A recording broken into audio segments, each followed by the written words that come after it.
Paano gumawa ng answer key? To, so yung ano to, acetate.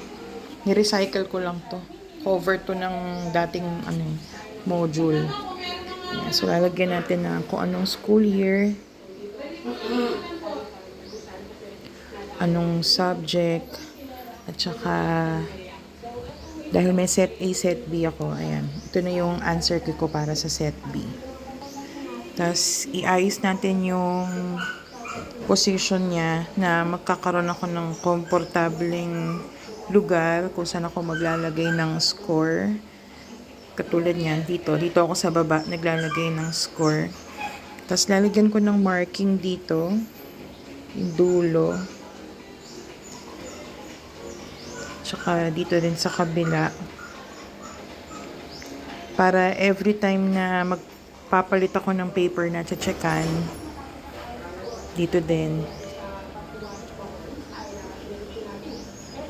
Yan, para every time na ibang papel naman yung checkan ko, tatapat ko lang yung mga markings na yan para sure ako na tama yung alignment.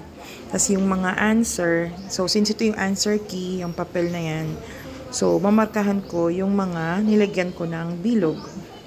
So instead na bilog, dots naman yung nilalagay ko. Ayan, so natapos ko na yung paggawa ng template para sa answer key.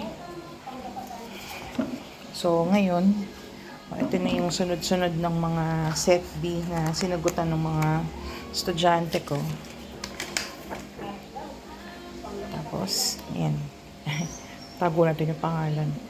So, yan. Itatapat ko lang yung markings na ginawa ko kanina. Ang hirap. Isang kamay lang kasi ginagamit ko.